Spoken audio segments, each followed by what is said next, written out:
What if I told you the most devastating way to lose someone isn't through betrayal or screaming or some dramatic explosion, but through absolute ordinary normalcy?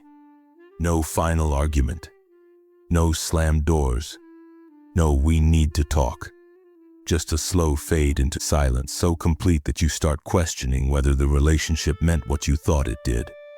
One day they're part of your daily life, sending memes, answering calls, showing up without being asked. Then suddenly they're unreachable. Your messages sit unread. Your calls ring into nothing. Their online presence becomes a ghost town. Or worse, it looks active, just not for you. And the scariest part, you can't pinpoint when it went wrong. There's no single memory you can replay to understand it. No obvious mistake to apologize for. Just a hollow question that keeps echoing in your head. What happened? If that question has ever haunted you, or if you're worried you might unknowingly be pushing someone toward that edge, you need to hear this. Because what we're about to unpack is something most people don't learn until after they've already lost someone important. And by then, explanations don't bring people back. I once had someone in my life who felt like emotional gravity. Everything stable seemed to orbit around her. She was the person you called when your world fell apart.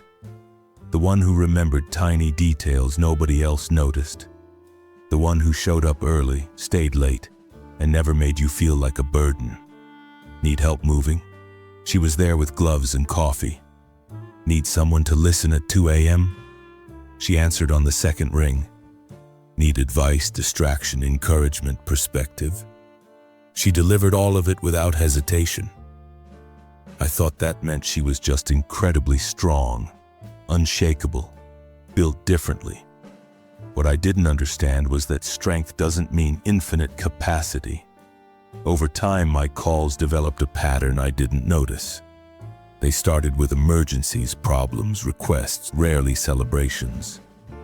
Rarely curiosity about her life, rarely "how are you really doing?" Not because I didn't care, because I assumed she was fine, because she never said otherwise, because she was always composed, always kind, always available. The last time I asked for help, she agreed in the same calm voice she always used. Soft, polite, reassuring. Except this time there was something else underneath it. Fatigue, distance, a quiet finality I completely missed. Within a week, she was gone. Phone blocked. Messages undelivered. Social accounts wiped or inaccessible. Years of friendship erased so cleanly it felt like trying to hold on to smoke. At first, I was angry, confused, defensive.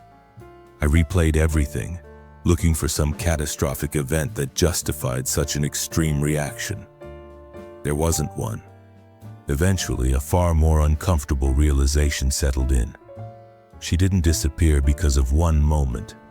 She disappeared because of hundreds of moments that all pointed in the same direction. People who are deeply attuned to others, call them empaths. Highly sensitive people, emotional caretakers, whatever label you prefer, don't usually leave because you did something unforgivable. They leave because staying requires them to slowly abandon themselves. And they endure that erosion far longer than most people ever would. The first pattern that drives them away is treating their kindness like a permanent resource. When someone is consistently generous, it's easy to assume helping doesn't cost them anything. That being supportive is just their personality, like breathing. So you stop checking whether it's convenient. You stop wondering if they're tired. You stop asking what they need in return. Your brain quietly reframes their effort as normal. But generosity without reciprocity creates an invisible imbalance. One person pours energy out, no one refills the container. At first they give because they want to, then because they care, then because it feels expected, then because saying no feels harder than continuing. Eventually they notice something painful. They exist in your life primarily as a solution, not a person. You call when things break. You text when you're bored or upset. You remember them when you need something. Meanwhile, weeks or months can pass without you asking about their struggles, their wins, their fears, their dreams. Not out of malice, out of assumption. But assumptions are dangerous. They rewrite reality without permission. The second pattern is emotional dumping without consent. Everyone vents. It's human. Releasing pressure keeps us sane. But there's a difference between sharing and unloading. Sharing says, I'm struggling. Unloading says, here, hold this chaos for me.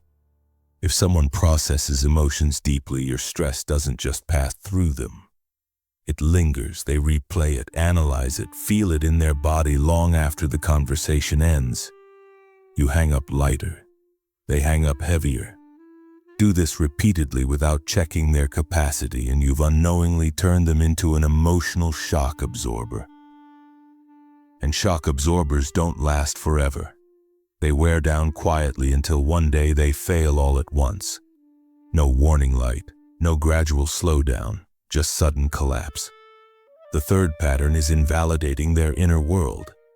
When they finally express hurt, that moment is incredibly vulnerable. It means they trust you enough to risk conflict. Your response determines whether that trust grows or dies. Minimizing phrases, even casually delivered, land like a verdict. You're overreacting. You take things too personally. It wasn't meant that way. What they hear isn't reassurance. It's dismissal. It tells them their emotional reality is negotiable, something to debate rather than respect. After enough of these exchanges, they learn a dangerous lesson. Honesty leads to discomfort, not understanding. So they stop being honest. They become agreeable, easygoing, low maintenance. Not because they healed, because they withdrew. Fourth is what happens when boundaries finally appear. People who fear conflict often tolerate discomfort for years, so when they eventually set a boundary, it's rarely casual. It's a last attempt to preserve the relationship without destroying themselves. I can't talk tonight. I need a break from heavy topics. Please don't show up without asking. These statements aren't suggestions. They're survival tools. Ignoring them, even once, sends a powerful message. Your needs outrank theirs. Do it repeatedly and they stop negotiating. Not because they don't care, but because they believe negotiation won't change anything. And once someone loses hope that you'll respect their limits, distance becomes the only reliable protection. Fifth is invisible emotional labor. Some people quietly hold entire social ecosystems together. They remember birthdays, mediate conflicts, notice when someone's mood shifts, keep conversations from spiraling, ensure nobody feels excluded. Without them, gatherings feel colder, friend groups fracture, tension lingers unresolved. But because this work happens behind the scenes, it often goes unrecognized. Others get praised for leadership, generosity, or warmth, while the person actually doing the emotional coordination remains unseen. Over time, invisibility breeds exhaustion. Exhaustion breeds resentment. Resentment breeds detachment. Eventually, they ask themselves a question that changes everything. Who would notice if I stopped? And sometimes the answer hurts enough to make stopping feel logical. Here's why their departure feels so abrupt to everyone else. They don't leave when the first hurt occurs. They leave when the last piece of hope disappears. By the time they walk away, they've already processed the grief internally. They've imagined life without you. They've rehearsed the absence. So when the final break happens, they're calm, even relieved. Meanwhile, you're blindsided, scrambling for explanations that don't exist in a single moment. To you, it's sudden. To them, it's overdue. Now here's the most important part. Most people who lose someone this way aren't monsters. They're not intentionally exploitative or uncaring. They're simply unaware of how small, ordinary behaviors accumulate into something heavy enough to break a bond. Relationships rarely collapse from earthquakes. They erode from steady drizzle. consistency, not intensity, determines the outcome. Checking in without needing something. Listening without redirecting the conversation. Respecting limits the first time they're expressed. Acknowledging effort that isn't visible. Creating space for their struggles, not just your own. These actions seem small, almost trivial, but they're the maintenance that keeps connection alive. Because the people who give the most warning signs and are often the quietest about them. They don't threaten to leave. They don't stage dramatic ultimatums. They don't demand attention. They simply start caring less loudly. Responses become shorter. Availability becomes rarer. Enthusiasm fades into politeness. If you're not paying attention, it looks like nothing at all, until it becomes nothing. So ask yourself honestly, if there's someone in your life who always shows up, but you can't remember the last time you showed up for them? Is there someone who listens to everything you say, but you don't know what's weighing on them right now? Is there someone whose absence would completely destabilize your world, yet you treat their presence as guaranteed? Because guarantees don't exist in human relationships. Only patterns do. And patterns, once established, tend to continue, right up until the moment they don't. Whether you've been the one who disappeared or the one left staring at silence, the takeaway isn't guilt. It's awareness. People don't need perfection. They need reciprocity, respect.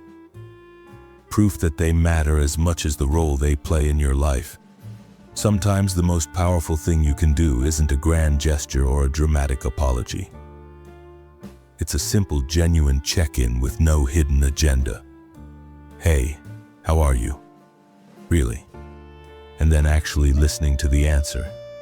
Because the people who hold everyone else together are often the ones nobody checks on. And when they finally decide to stop holding, everything they supported feels the loss at once. Not with noise, with silence. So if someone came to mind while you were listening to this, don't wait for a crisis. Don't assume there will be time later. Reach out while the connection still exists. Because once someone decides peace is easier without you, there's rarely a speech, a warning, or a dramatic goodbye. Just an empty space where a person used to be. And the quiet realization that ordinary moments were more fragile than they seemed. Take care of the people who take care of you, before the only trace they leave behind is the echo of a conversation that never got finished.